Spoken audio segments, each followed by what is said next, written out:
What's up, guys, and welcome to the UGC League. This is going to be Season 2, and we have a best of 2 from the Iron Division. We have Throwing Pains going to be playing on the Radiant versus EXGamesPro, going to be on the Dire. This is going to be part of the preseason, so, you know, it's going to be nice and easy, nothing too serious, nothing too stressful here.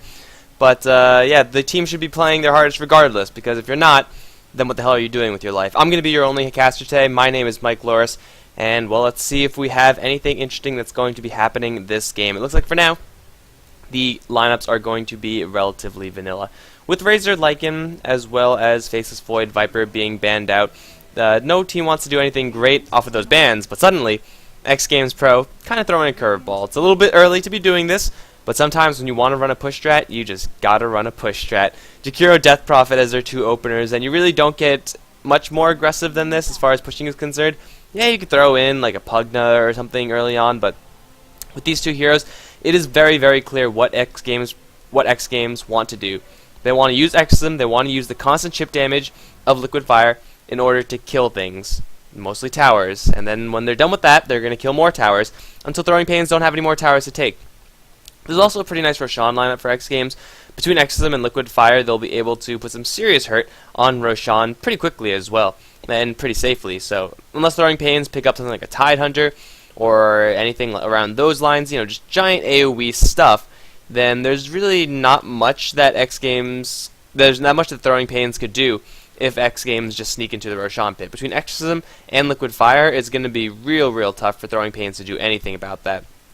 But Throwing Pains, they should know what they're actually going to be facing up against. It's pretty clear right now. So they should be pretty prepared. I mean, Doom Shadow Shaman is a very versatile opening 2 heroes, so, you know, it's not going to be too impossible for Throwing Pains to kind of craft their lineup into something more around the lines of counter push. X Games themselves actually banning out the Nature's Prophet is a little bit weird. They could very well go with some extra units for a little bit of pushing, but going for the unitless pushing makes it so that the pushing is a lot safer to AoE. And then suddenly Slark. Huh. Okay, well, that's a little bit interesting, I would say. Slark is not exactly the direction I thought that they would be going, but it's still a very capable hero. It's a hero that could have ordinarily been picked up 5th pick. Like, you will very rarely see Slark banned out. And it doesn't really work that great with the 2 heroes that they have right now. I guess it is very aggressively slanted, just a little bit less so towards the towers and more so just towards getting hero kills. Throwing Pains, they're actually building themselves kind of a much more quieter, a little more methodical pushing lineup. The Venomancer and the Shadow Shaman, they'll have wards for days, both Serpent and Plague wards in order to push down towers. It's not as explosive as Death Prophet, but it is going to bring down towers regardless. And X Games, yeah, with the second pick Disruptor, they're moving firmly away from this pushing, so it looks like it's going to be a Disruptor Slark Jakiro lane. I don't really know how I feel about this. Disruptor could have been picked up much later. So they could have had that 5th pick, along with Slark 5th pick. I guess one of them has to be 4th pick, so, you know, picking these 2 heroes up very highly, EXGamesPro. And Disruptor isn't really great here. Like, he'll always be an okay support hero, so there's that, but other than that, he's not really silencing anything big. He doesn't really have any huge glimpse target, like a Bat Rider or a Wisp or anything like that, so Disruptor's just going to be an exceedingly average support hero in this case. He doesn't even have great setup for Jakiro. If they had a Bane or a Shadow Demon, something around those lines, then I would say, yep, you gotta get set up for the Jakiro so that his Ice Path could land, then your Slark could go to town. But Disruptor doesn't actually have any of that. Kinetic Field is extremely mediocre, and you probably don't want to be putting all of your hopes and dreams into a Kinetic Field in order to set up a Ice Path, which is also, by the way, pretty mediocre. So, yeah, I don't really know what EXGamesPro are going to be aiming to do with their lineup. It's like, right now they're kind of in the middle ground between pushing and team fighting, but kind of not in a firm camp for each. Throwing Pains with the lineup that they're crafting right now. With the Luna pickup, I'm more inclined to say it's a support Venomancer, although core Venomancers have been so common lately that it is pretty easy to say, okay, it's probably going to be Venomancer played in a core role. Luna and Doom as well, and Throwing Pains should be looking for one more support hero. That being said, Venomancer, Shadow Shaman, Luna is a pretty devastating tri-lane. When they all get the buffs from the Lunar Blessing, suddenly things are dying really quickly, and between Hex, Shackle, the Gale from the Venomancer, X Games are not going to be running away very quickly. Maybe Slark will. Disruptor Jakiro, not as much. So Throwing Pains, if they are going to run this Venomancer as a support, then it is definitely going to be with the intention of running this as an aggressive tri-lane. Luna, Shadow Shaman, Venomancer is dangerous in that scenario, and Throwing Pains should be more than happy to go up against Disruptor, Jakiro, Slark, because Disruptor and Jakiro are kind of lightweight supports. Yes, they do have range, but they're pretty explosive support heroes. Like, they want to be just going in one and done, whereas Throwing Pains, they could do the same thing. They are geared to do the same thing, except better. They could just do it better. Once they land a Shackle, once they land a Gale, then they could just go to town on Disruptor or Jakiro, and then there's not really that much that X Games could actually do about that. So, we do see our last final round of bans, Nog Siren as well as a Lifestealer being banned out. I mean, I guess it was possible to pick those up. X Games are going to go for Wraith King last. This is going to be a core Wraith King. A little bit better for X Games if they want to run that tri-lane. Suddenly Slark mid or Slark solo lane seems a little bit more worthwhile. Whatever the lanes may be for X Games, the Throwing Pains side is definitely going to want to meet their tri-lane against it. They want to have a 3v3 lane scenario right here because Luna just adds so much power to that lane. So at that point, it becomes Slark and Death Prophet going to be soloing. Now Slark runs a train over Doom. The matchup right there isn't really good for Doom at all. So I'm not really too sure how Throwing Pains are going to feel about their Doom pick. And really, that's how I've been feeling about Doom recently in general. Like, his Doom is very useful. He gets farm. But sometimes the lanes just don't work at all. And they will never work for you. Like, Slark versus Doom, a little bit early on. Like, Doom has an edge where he has lots of base damage. But the lack of armor is really going to hurt him moving forward. And the lack of actually keeping Slark locked down. You know, Venomancer Shadow Shaman can rotate to the Doom's lanes and then potentially get a kill. But aside from that, it's not really going to be that great for the Doom. And even if Doom goes mid, it's not going to be great. But it looks like with the Brewmaster last pick, we're going to have a Brew mid for the Throwing Pains side. And Doom is going to be played in most likely a solo position. Again, it's going to be Throwing Pains wanting to line up the 3v3. But if it doesn't come to that, then having Venomancer, Luna, Shadow Shaman against Slark is perfectly reasonable. And Doom will always get his farm, as I said before. So, yeah, it's not going to be that bad. Okay, that is not working at all. Hold on, guys. I don't know why that's not working. That should have been working. We're going to fix that right away. Is that better? There we go. Move this down. Move down. Perfect. Okay, I don't really know what happened there, but we are happy because we are in the game, guys. Let's see who's going to be playing what on the throw side. We got Sam playing the Luna Sinbu, going to be following up as the Brewmaster. Schwegs is going to be on the Doom Core, and supporting GSO is going to be on the Shadow Shaman. Currently going up towards top is Jargle, so it is going to be okay. Alright, this is going to be a core Venomancer after all, and it's going to be a jungling Doom. I'm going to talk about that in a little bit later. But on the X Games side, we got Liangi playing the Slark with Juma following up as the Disruptor. Currently they're sitting on dual lanes, actually. Akkot is going to be on the mid lane Death Prophet, kind of to be expected. Miriam Sikuta is on the Wraith King, and that leaves Gyler on the Jakiro. So they are just going to be running dual lanes, and this is actually going to favor Throwing Pains quite a bit. Venomancer isn't going to have the best of times up here. That's pretty much a given.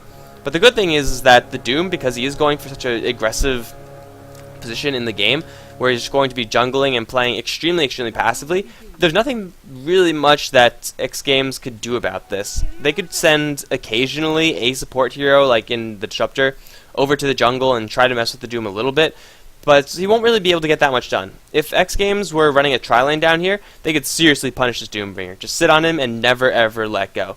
But that's not the case, so it's going to be very difficult for X Games to actually make these lanes work. Disruptor Slark is an incredibly weak lane, especially when you're talking about Shadow Shaman Luna, which, to be fair, isn't the strongest, but is certainly a lot stronger than the dual lane that X Games have going for themselves. And well, it is just going to be full-on 2v2 lanes, or 2v2 lane down on bottom.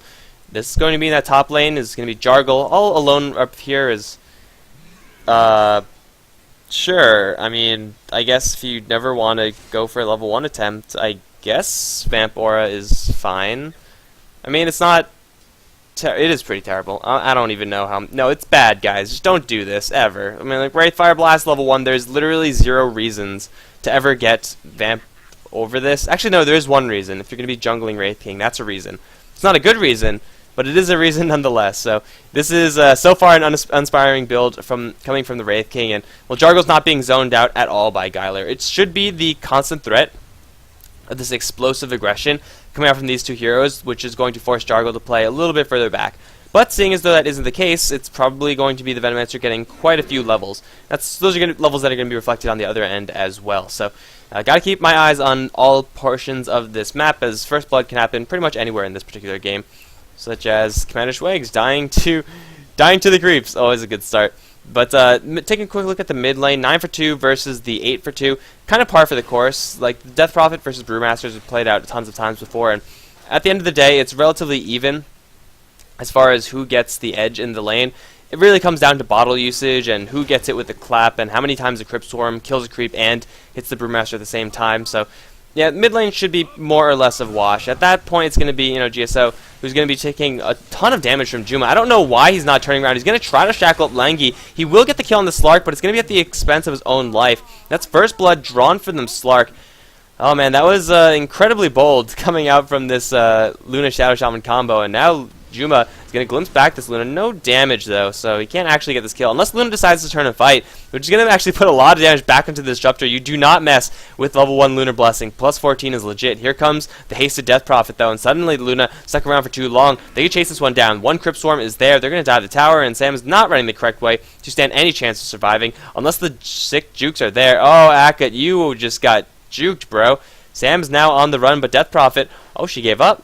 Oh my god, the Luna survived. Okay, I guess it was either, when you're at this point, you either run this way or you run this way, and Death Prophet chose poorly. So the Luna, good for her, gets to walk home alive, but still it's First Blood going to the EXGames side, and it's never an ideal situation because First Blood was drawn by Slark, and now he's going to have a much easier time in lane. With the poor man's shield up, any poke damage that the Luna's going to be putting on him, or the Shadow Shaman, is not really going to stick as well. And the same thing can't be said about the Luna. I mean, she has a Ring of Aquila, which is all well and good, but it's not going to offer her that amount of survivability versus the Disruptor and Slark, who, by the way, the Disruptor is now level 3. It's being met by the Shadow Shaman's level 3, but the kill potential of this bottom lane is suddenly increasing a whole lot because Slark is going to just get a much easier time. Mid lane, Akut getting pressured pretty hard by Sinbu. Just standard bottle crowing Brewmaster stuff. No hero should go down in this lane unless the Death Prophet really messes up or the Brewmaster really messes up. Level 6 is when the kills are really going to start to open up for the Brew. Once it gets the split out, killing the Death Prophet suddenly becomes a lot easier. But taking a quick look at the top lane as well, so far no serious attempts at aggression have been for the Venomancer, so he's been leveling up pretty well. Level 5 on him, and he's probably just going to go for the standard Venomancer build. Wouldn't be surprised to see him pick up the mech for his team, and then just start getting the really aggressive pushing going. We see Sinbu and Akut just going to town. The clap already landed. He's going to try to regen up, but I don't think it's going to be enough, although he has the boot advantage. Brewmaster has no such item, and that's going to let the Death Prophet slip away one more time. Unfortunately, regen rune not used, but she has 2 bottle charges after this. She'll be just fine. So 4 minutes in, we got a 1-to-1 score only action happening on the bottom lane. I mean, the Wraith King still farming up pretty well in the top lane. He's very close to his Blink Dagger if he does want to go for that. But I don't know what the hell he's building. Like, this is the jankiest skill build I've ever seen in my life. They're going to try to go for bottom. GSO is going to land a shackle onto Juma, but there's no follow-up because Sam actually moved back. They're going to get the kill on the Disruptor, but GSO is going to give his life for it. Langi going to jump forward and get that kill. Sam has another Lucent Beam. There's going to be a kill for the Luna. However, he's going to die to creeps as well. This bottom lane, man, it's just a bloodbath. It's not even funny. It's a little bit funny. But at the end of the day, if they keep making trades like this, it's going to be favoring Throw, because they have a Doom jungling, and so far, nobody has touched him. He's level 3, and Doom as a jungler is not that great. Let's take a quick look at the levels, actually. Yeah, he's below the support. So this Doom jungle has just been, like, glacially slow, but it's Doom. You really can't expect that much, unless you're going to be stacking up for a Wild Wing camp, stacking up for a Wild Wing tornado clear. You're probably going to be taking a lot more damage than you're really comfortable with. Scorched Earth will keep him okay, but top lane suddenly is becoming a lot more of a threat as well. They're going to get a shackle down to Langley on bottom. They're going to drop an Eclipse for this. Shock is going to kill off the Slark mid-pounce. That's a nice kill for the Throw side on the bottom lane. Unfortunately, the Eclipse was pretty much wasted there, but hey, a kill is a kill, and you can't really ask for much more than that. So Sam as well as GSO going to continue on with their bottom lane, dual lane shenanigans. Kind of surprising that it's working so well versus EXGames, but as I said before, the Disruptor and Slark combination is bad. It's not actually a thing. Just don't do it. Top lane, well, we have Jargle, currently level 6, and Wraith King, currently sitting at 2-1-2 skill builds. He does have his Blink Dagger, though, so if they want to, they could go in for this Venomancer. If they had level 3 Wraithfire Blast, I would say they could probably get this kill very, very easily, but they don't, so they probably can't. Sinbu is going to go for Akka, and he should split off after his silence is worn off. Level 2... What? What? I'm just flabbergasted right now. This is the game with the most terrible skill builds I've ever seen. Like, okay, let's take a quick count of skill builds that are acceptable. Doom's fine. Brewmaster's doing fine. Luna's perfect. This is pretty good for Shadow Shaman. This is pretty good for Venomancer. That's all good. But then on the X game side, okay, this is good for Disruptor, although in a 2v2 lane that's this aggressive, I really would have liked to see more Thunderstrike over Glimpse. Glimpse utility is all well and good, but when you're going to be fighting this often, you need the Thunderstrike damage. It's pretty much non-negotiable. The Jakiro is going for a pretty nice build, but we have a rotation down on bottom, so we might have to hold off on this. This is 2 more points in Moral Strike than you usually see at this point in time, and they're going to go for bottom lane. Glimpse back is going to catch GSO. No, it's not quite going to, as Juma is going to be brought down before anything else. However, Sam is taking a lot of damage because Exorcism level 1 with 0 Witchcraft pop. They're going to drop the Serpent Wards for this? Really? Okay, well, he's Shadow Shaman on the run. He's going to get obliterated. Here comes Sinbu. Has a clap and he wants to use it, but he uses all his mana! Oh, Brewmaster, learn to count, bro. It's not good. Here comes Schwegs, but he can't really do anything here. He's going to try to chase down this Slark, but it's not going to happen. Oh, man, this game, guys. This game. Alright, so let's back up and just take this a little bit slower. Nerium, he's got his Blink Dagger, right? This is a good Wraith King item build. He's farming up a Storm. He has 52 CS. He's very firmly on the top of the net worth chart. This is where Wraith King, a core Wraith King, would very much so like to be. The skill build has a lot to be desired. You want to have 3 points in Wraithfire Blast, and that is going to be what you max out 100% of the time. No exception. Literally no exception. So, yeah, 2 points in crit is probably not going to help him since he doesn't have much sticking power on this Venomancer. So, you know, he might get 1 crit on the Veno, but that's 2 skill points for a very small 50% crit difference. Not that impressive. And then we take a quick look at the Death Prophet. Now, Silence is good, guys. Like, I'm a big fan of Silence. It's a great skill and everything, but... Oh, wait, Jargle might be in a little trouble. Wraith King, unfortunately, has Blink canceled because of those wards. Jargle's going to take Wraithfire Blast regardless. Now, with the Death Prophet coming in, they will kill off this Venomancer. But yes, very quickly going over the Death Prophet item. No skill build. No, Sinbu is going to try to run at Akka. No clap. Where is your clap, bro? You have enough mana to clap. Oh, you missed the clap. Well, I mean, sometimes you just miss, and then you miss the Ice Path following that, and then no split is ever going to happen in this game. But seriously, 3 points in Silence. As good as Silence is as a skill... What are they doing? As good as Silence is as a skill, the Witchcraft bonus is just... so much better, almost objectively so. Like, Cryptstorm maxed out, yes, but not maxing out Witchcraft is a huge mistake. I mean, X Games, they picked up Death Prophet first. This was their plan. They were going to push. And you can't push with level 1 Exorcism. 4 Spirits is nothing. That will literally do 0 damage. Juma is going to get pretty faceful of Eclipses. Slark does pounce out of there, but it will be another kill on the bottom lane for throw. This is going to actually go to the top lane. Jargle's going to wrap around for a kill on Jakiro. Sinbu looking for a clap split, but once again he runs out of mana. He's going to get the kill on Akka regardless, and now he does have enough mana. Somehow, I don't know how he got that, but he will not be willing to go for the Wraith King as they go again for the bottom lane, in fact. I don't know how they're getting these kills on Slark, because he should be seeing these coming, but they're just not, it's just not working for Slark.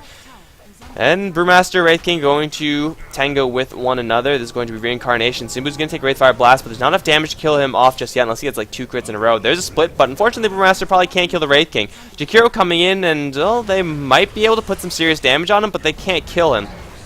Macropyre. Macropyre was used, guys. It was truly used. Okay, well, that definitely happened. In the meantime, bottom lane, they did take down a tier 1 tower. Doom sitting at 30 CS, he's level 6. He's not doing the best, but at the same time, he's not being pressured at all. So really, he has all the time in the world to take this late game. It's 9-8 right now, and, well, still the Death Prophet build sucks. Like, it's just bad, guys. So she used Exorcism. I don't know when she used it. I'm assuming it was top lane before she died. But I could safely say that it did jack, because you need this Witchcraft bonus, you need these extra Exorcism Spirits, and you need the mana reduction on Cryptstorm to actually make it a usable spell. So this Death Prophet is not going to be pushing anything anytime soon. It's going to be extremely glacially slow what this Death Prophet could do. However, going for a Doombringer might be plausible. They're going to silence him up first and foremost. They do have a glimpse as well. He's taking quite a bit of damage. There's a glimpse. Kinetic Field's not going to go up in time. Doom now going to get enough time to pop the Scorched Earth, although he's not going to. I mean, 18 regen per second seems pretty good to me, but he's going to go down rather gracefully without any interruption. 12 seconds where the Doom is on the sidelines. Mech is up on the Shadow Shaman. That's pretty impressive, actually. He's 16-12. Holy, denies Batman. The Shadow Shaman has been doing work. But, yeah, getting that tower destruction, definitely helping his case. And then having 3 kills, 4 assists. And suddenly, they're grouped up and ready to go. They have not gone for the mech on the Venomancer, which is kind of surprising. I thought they would have done that first. But they do have the Serpent Wards, and they should be deploying them shortly in order to kill his tower. Or they could just try to go greedy, go for the tier 2. There is a defense here from EXGames. Macropyre is going to do literally nothing, and the Static Storm is also going to be doing literally nothing. Simbu does get dragged into it. He's not going to split up because he doesn't have it just yet. Venomancer Ultimate's going to land onto everyone, and Schwag's going to get his Doom off as well onto the Disruptor for some reason. Siler's taking a lot of damage to the Serpent Wards, but everyone else is chasing after Jargle. The Shock's going to get GSO rather, a double kill, and Langy a double kill as well. You have to think about turning around, and Sam's looking pretty tasty right now. Doom will kill off Disruptor with his ultimate in the back end, but ultimately it does come to a 3-4 engagement. I don't know how EXGames managed to take 3 kills out of that. They completely whiffed their Macropyre and their Static Storm. Though they, first of all, used Doom on a target that was going to do nothing. He already used all of his skills, and dooming a Disruptor at that point is pretty darn useless. So the Doom was used in a pretty terrible fashion. The Brewmaster as well didn't have a split, so going for that push, it should have been just a quick in and out, but it wasn't as quick as they really thought. Also, Eclipse was held, so though they didn't have all of their ultimates really online for that fight, so it kind of is understandable how it didn't go that well for them, although I think it probably should have been a little bit better. They were just kind of caught in a weird position where they were trying to fight over here, and like over here at the same time, and then suddenly it's like you're not fighting in any of those places because you don't have enough people in any of those places. Regardless, it is 13-12, and they're sitting on a pretty nice golden experience lead right now. Nothing insurmountable just yet. The problem is for EXGames, though, is that the Shakiro is doing literally nothing in this game. He hasn't even touched a tower with Liquid Fire. Has he touched the tower? Oh, he might have touched this tower with Liquid Fire. Achievement unlocked, I suppose, but Shakiro really needs to be pushing towers. He needs that gold, because other than that, his Ice Path is just a mediocre AoE stun, and that's really not what you want to have happen on any hero, really. You really want a great AoE stun if you are going to pick up a stun at all. It's like something like a Centaur support would have done better at this point, but yeah, they're not pushing towers, and they will continue to not push towers because Witchcraft is not maxed out. As good as Silence is versus Brewmaster, it's not worth prioritizing. It's certainly not. And also, Luna's getting a terrifying amount of farm. Stark, on the other hand, he's getting an okay amount of gold and experience, so he's level 10 at this point. It's not too terrible. But Orb of Venom and Power Treads, it's not really going to help him. It's mostly the damage he's going to put out with Pounce as well as Dark Pact. That's really going to contribute anything to his game at all. Wraith King going to go for an Armlet, actually. It's not a terrible item for Wraith King, but I don't know why he has Mortal Strike maxed out. Like 50% or guaranteed damage. 50% guaranteed damage. I have no idea. Simbu's going to run to 3, pop a Haste Rune, and then not split out because he gets glimpsed out, actually. Here comes the Eclipse. Only a couple beams landing on heroes, and they're going to shock down the Jakiro. One more beam landing on Abbott. Simbu going to chase someone down. It's going to be Jumo. However, the Haste is not going to help him at all because the Kinetic Field is up. However, I think the Disruptor still might be dead. Luna's chasing deep for this one. Needs 2 more hits to kill off Akit. Only 1, actually. She does a lot of damage. And now Simbu with Haste Rune is finally going to catch the Disruptor and kill him off. Now Sam's going to teleport out. That was so greedy. So greedy, but it worked out because Wraith King doesn't have a TP scroll. Man, Wraith King. That's why you gotta always carry TPs. This game has just been a giant shitfest all around. So many janky and wonky decisions. It's been hilarious. They're gonna go for a bottom lane tower push throw, and they should be able to secure this one pretty easily. EXGames can't really do anything about this. Their Wraith King isn't really capable of doing anything since he doesn't have maxed out Wraith Fire Blast, so he needs more attack speed and more damage if he wants Mortal Strike, but so far there's no attack speed to be seen. I guess a little bit of attack speed. 15%. It's going to win you the game, man. But 16-12, and EXGames, they're almost purely on the defensive right now. Now, with a Wraith King core and a Slark core, usually you could be relatively okay with that, but not really in this situation, because they're just going to rotate every which way and just take all your towers. Soon it's going to be Roshan for them. I think they could probably do it now, actually. They don't really have that much to fear. Maybe once they have... Oh, they do have a split up. Okay, so they have the split as well as a blink dagger now up. So going for Roshan should be a cakewalk for the throwing pain side. They should be looking to do that shortly. Don't really know what the Doom is going for. It seems like he's just rushing up a Shiva's. I mean, Shiva's is a good item on Doom, but I think I'd rather see a blink on him. Being able to blink and Doom a Slark is pretty nice, because then at that point he's just utterly, completely useless. Like, he's not going to stand and fight. He's going to want to run away. So, kind of questionable as to what this item is going to be, but either way, it's going to be a nice big armor item. Big wraparound from Throw, however, they are all spotted out by an Observer Ward. Now Throw, they're actually pretty well surrounded. The Ice Path is going to hit onto Schwegs. He's taking a good amount of damage. Now there's Silence onto 2. They're going to pop all the poison they can. Now Luna, Silencing has to get out of here. I don't know why they started to fight 3v3 like this. It's a terrible idea, as everyone from X Games, although they didn't know about it, are up here. Jargle is going to get stunned up, and I don't think he's going to live for very long. Ice Path is going to connect, and Throw made just such an aggressive play. I don't know why you would do that play. Like, you don't have Eclipse, you have Doom, but he got Silence. I guess you can't really blame that, but they're going to go for mid lane at the same time. Death Prophet going to get teleport in, then Brewmaster suddenly with a blink clap, double damage crits, that'll do some work. No split needed just yet, but Throw, if they had Eclipse there, I would be a little bit more understanding, or if they had a Brewmaster there.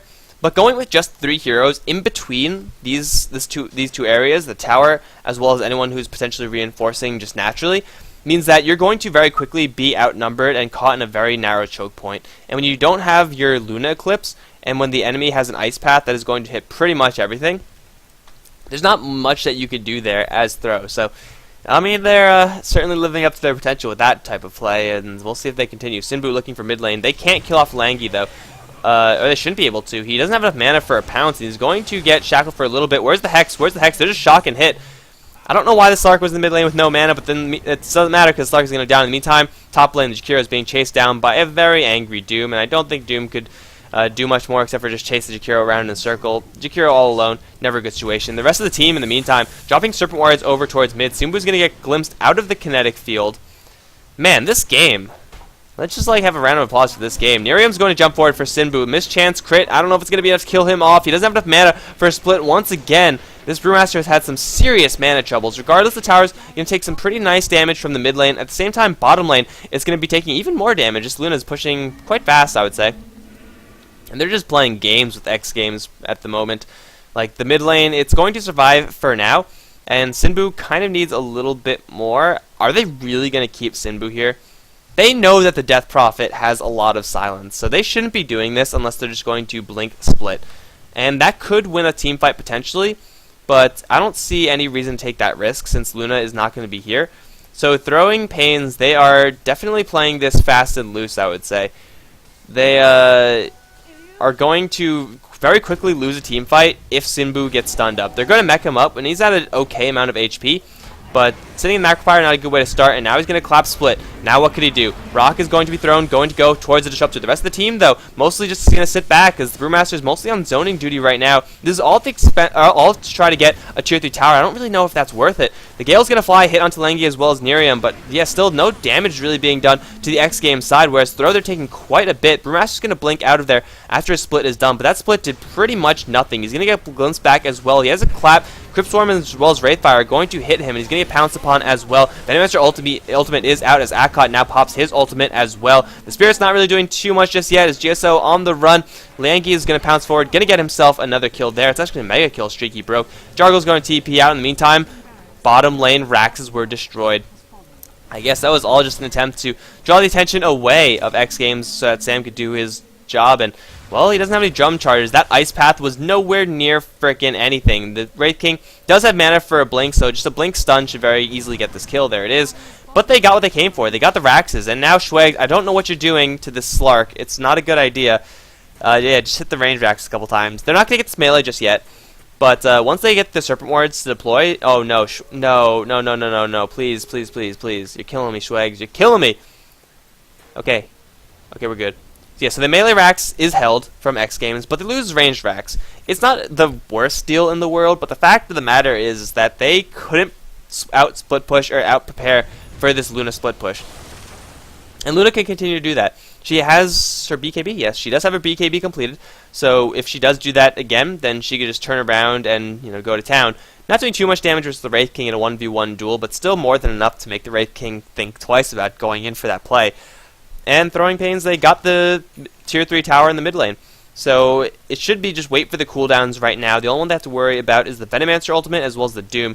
The Venomancer ultimate will be up by the time they actually are ready to do something. And wow, a Reaver from the Brewmaster. I don't know how the hell he's gotten this much gold, but really the state of the game can be summed up in this little green box right here. Luna on top with Doom, Brew, and Shadow Shaman above the first place player of EXGamesPro.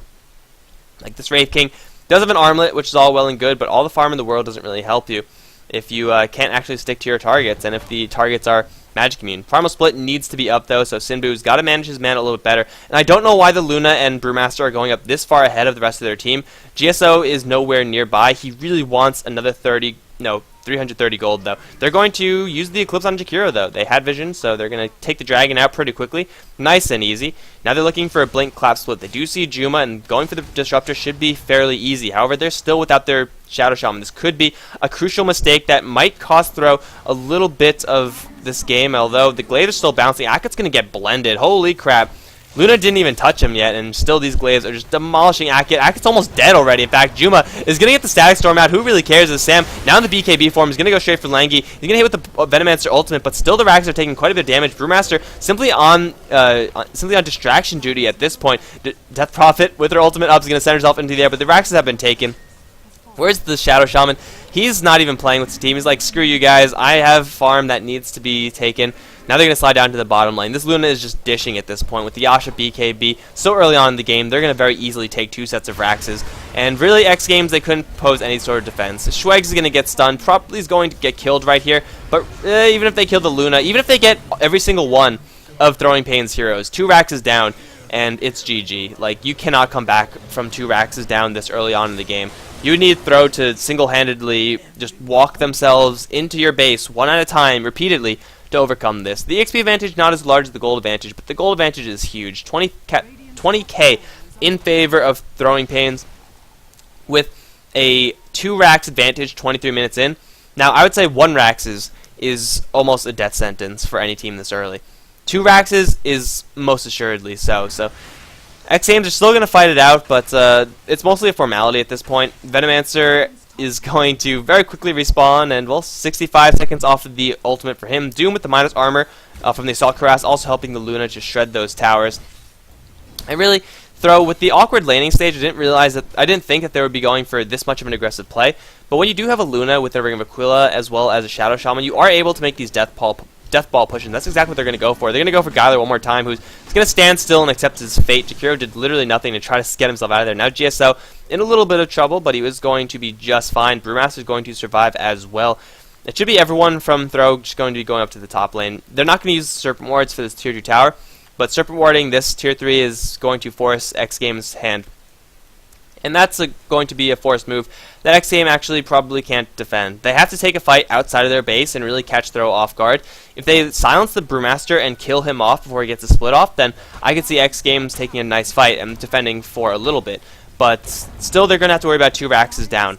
And Throw, they're barreling up the top lane. The Serpent Wards are now Aghanim, so they're pretty much doing double damage now, which is all well and good. 60 up to 110, so Sinbu's going to blink forward blindly. He knows that his team is so far ahead. He's going to get silenced and glimpse back. Akat is just going to get his face smashed in the meantime. BKB up from Sam. He's going to try to turn around. He's going to sit in the Macro Pyre, and now he pops the Eclipse. Going to do a lot of damage to all the heroes, but not actually kill anyone just yet. Still, Serpent Wards are going to town, and Sam taking a lot of damage from Langley. Now that the Brewmaster ultimate comes out, going to try to run Disruption on the backside of the fight. Langley going to try to pounce out of this, and he will survive, although the poison should tick him down unless they lose vision. Still, the damage has been done. Range Raxes are down, melee Raxes are down, and X Games, they take a decent enough team fight, but at this point, it's just way too little, way too late. They're going to go down, guys, and that's GG. Mega Creeps are soon going to flood the base, and Throw, with a jungling Doom, somehow make a super aggressive play style work, so can't really fault them. Whatever works, guys. That is going to be it for game number 1. This is a best of 2 series, so don't go anywhere,